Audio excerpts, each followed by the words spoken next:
Hi, I'm Tom Stevenson and welcome to MS Project Made Easy. Today we're going to be looking at how to schedule projects like a pro with MS Project. We're going to be looking at 5 simple things that you can do when scheduling that will improve your schedules. I have taught this to thousands of people and I get the same kind of questions all the time. People have problems with scheduling software.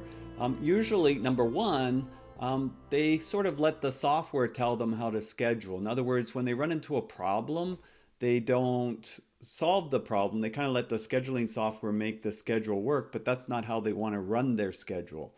That's not a very good situation. Avoid constraints. Well, if you don't know what a constraint is, we're going to show you in a couple of minutes. So if you don't know what a constraint is, hang on and we'll show you.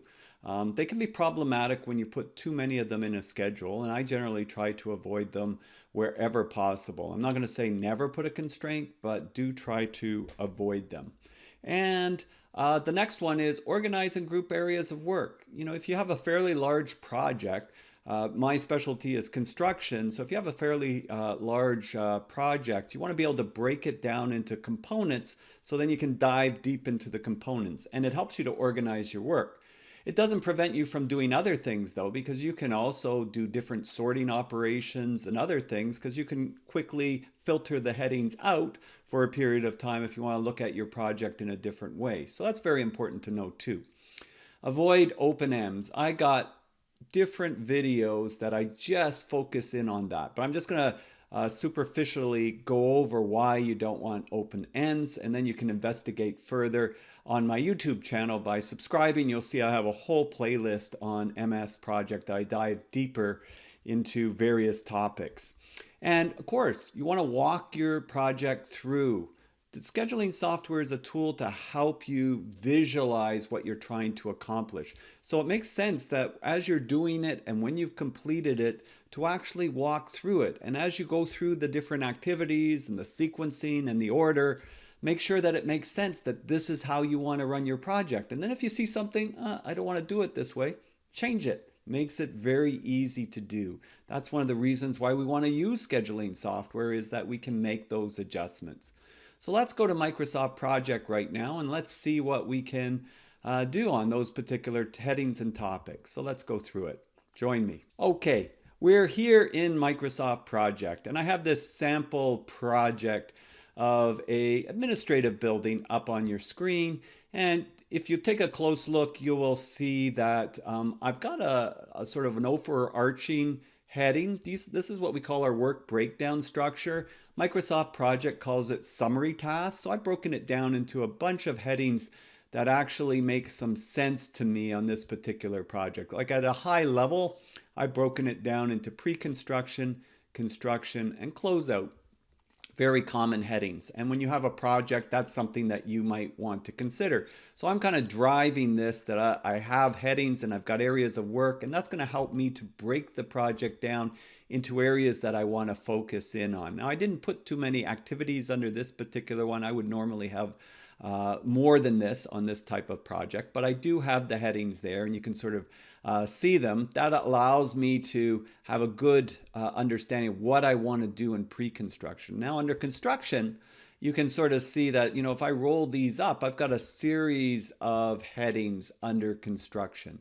And this is helping me very much to organize my work. So I've got site mobilization, I've got everything that's in the ground, I've got the slab on grade, I've got superstructure, so the structural elements of the building. Then I'm dealing with exterior finishes, building systems, interior finishing, and the landscaping, both the hard and soft scaping, if you will, like driveways and curbs and trees and grass and all those things.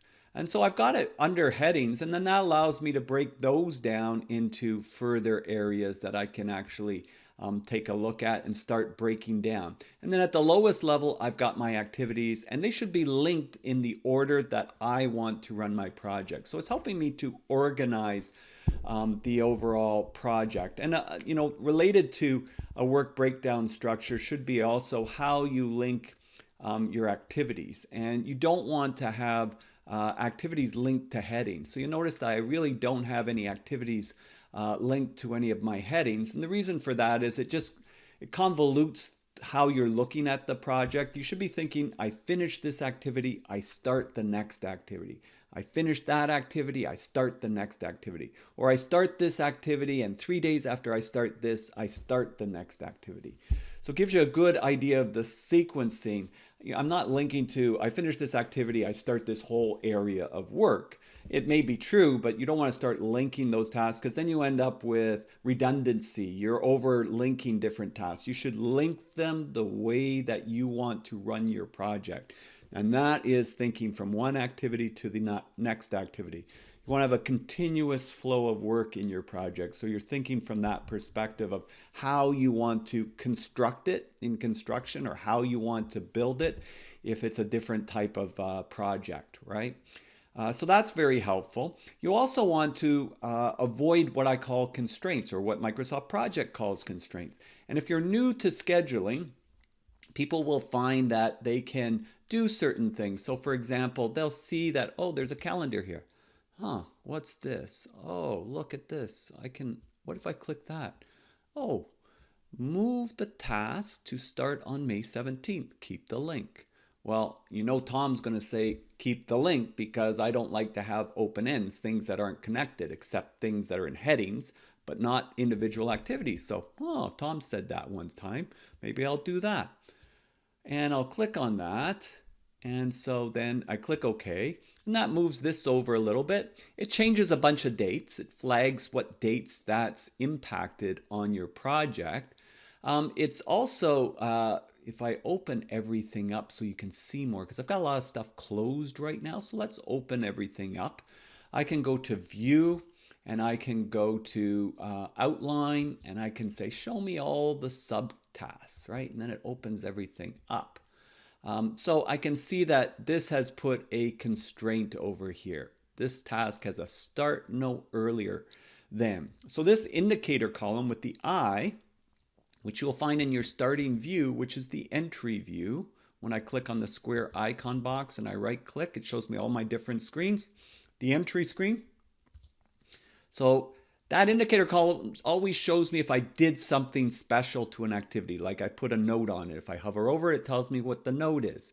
If I put a special calendar, and I've done different episodes on calendars, you can check in the notes.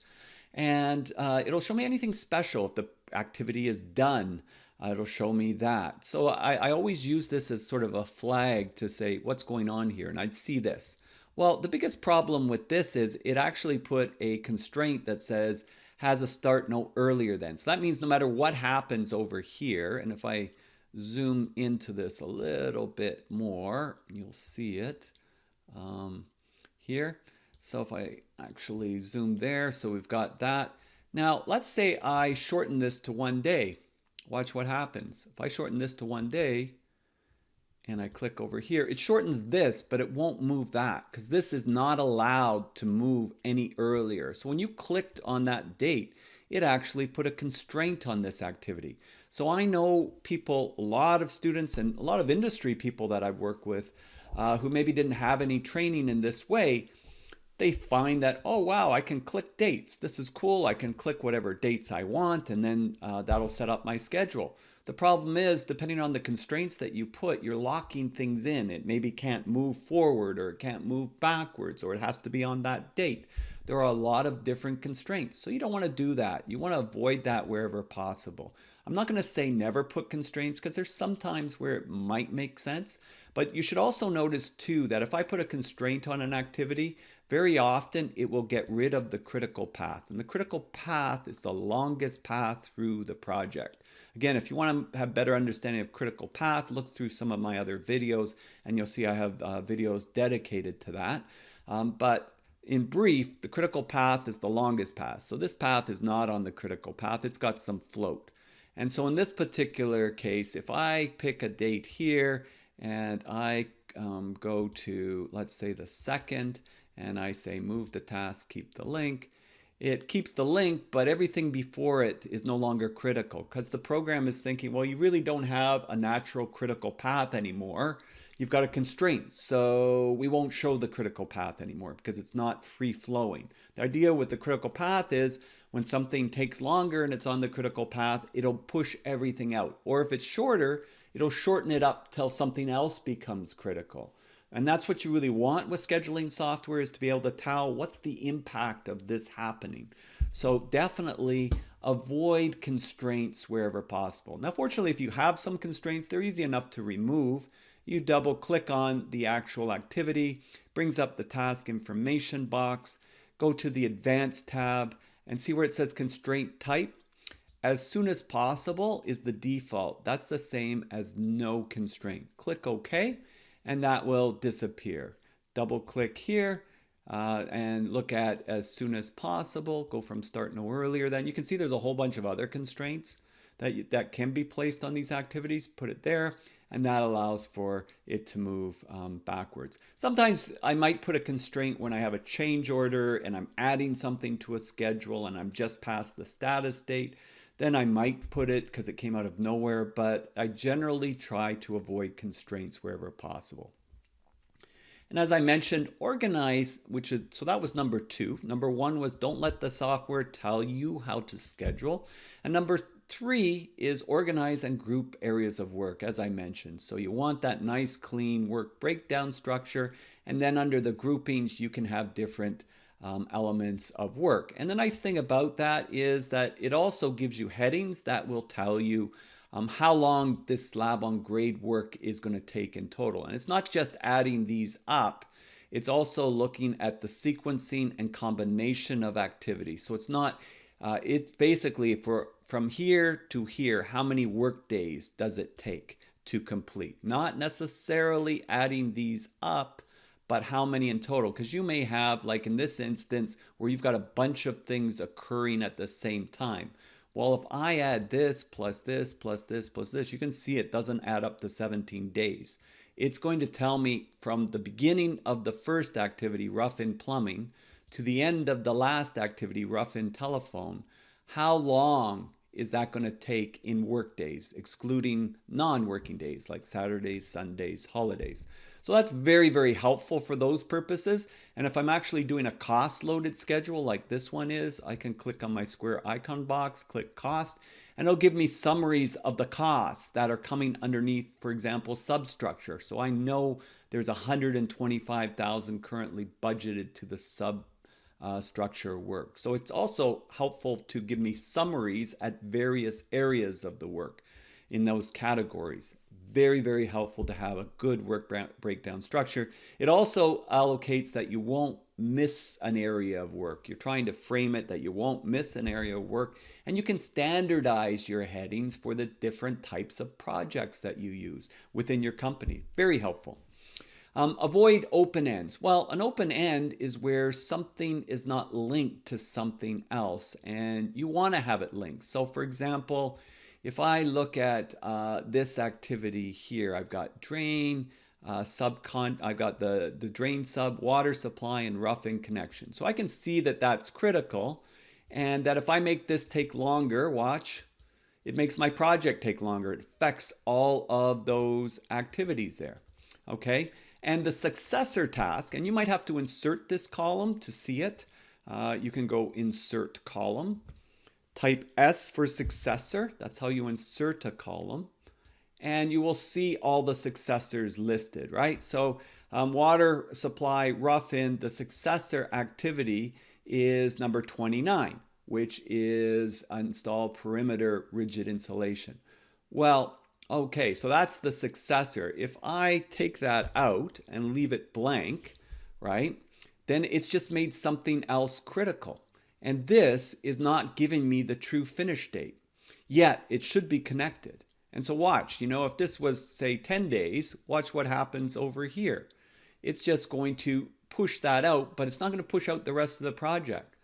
That's not how you want to run your project. That contravenes what I said. Don't let the software tell you how to schedule. Make sure you're telling the software how you want your project to be scheduled.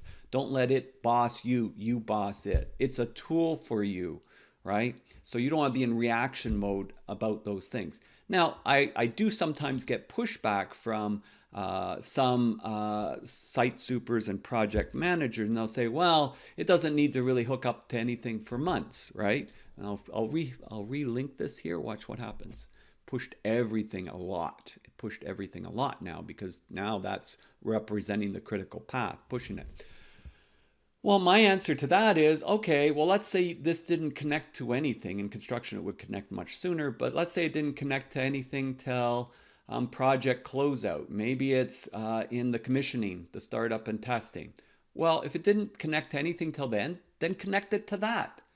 Because my next question to you would be, do you need this to finish the project? And then usually they answer, yeah, of course, it's part of our contract. Well, then connect it to something near the end, because otherwise you're not going to be able to finish the project. That's not going to be completed. And at some point, it's going to become an urgent situation. Connect it to what makes sense for you to run and drive your project. Keep that in mind.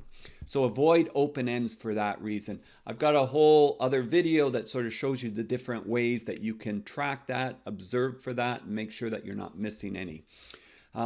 Walk through your project from beginning to end. Well, if you went to this much trouble of creating a schedule, why wouldn't you walk through it and see if everything makes sense, that the durations, that what it's connected to makes sense, the logic makes sense, activity, duration. Really review it carefully. Scheduling is like estimating and budgeting. You know, it's very finicky, and one mistake can mean drastic differences in dates and finish dates and budgets and all kinds of things. So be pretty diligent to walk through your project. I usually will, I'm taking a page from Lean construction methodology here, where we talk about pull planning. I will usually walk it through backwards from the completion to the beginning, and then I will walk it through forwards again, and I will check it in the network diagram. And the network diagram is giving me the actual activities in a network block. So I can see every activity, and I can see their links and how they're organized. For some people, that can be really helpful for them because they can see the project as it's flowing this way. I know people that have clients, and when they show the clients the network diagram, it makes a lot more sense to them than even the bar chart does. So the calculations for the critical path, it's all based on the network. Now, all these floating parallelograms that you see, those are my headings. I don't want them connected, all right? So that's fine. They don't need to be connected. And make sure that when you're looking at the network diagram that you have everything opened up so that you can see all of the activities. So you do that, and usually when you look at something a different way and there's a gap, you'll spot it. Sometimes if you keep looking at it the same way, what is it? If you keep doing the same thing the same way, that's the definition of insanity, when you expect a different result. Sometimes it's good to take a look at from a different perspective. And yes, get other people that are involved in your project to review it seriously as well. And that helps everybody get a better visualization of the project. So hopefully these 5 quick, simple things to do when scheduling will help you to better professionalize your schedule and to become better project managers and to be able to use MS Project to its fullest extent. I'll have a listing down below in the description. And if you're interested in more, I'm trying to build a community, so feel free to comment. My focus is on the construction industry and construction sector, and you'll see that I have a lot of videos on that if you subscribe to my links. So I'm Tom Stevenson, wishing you a wonderful day, and we'll see you in the future. And give me some comments, give me some feedback, and also give me some ideas for videos that you would like to see. Obviously, you clicked here for a reason. What were you after with Microsoft Project? That helps to fuel some of my ideas. Have a wonderful day. Bye for now.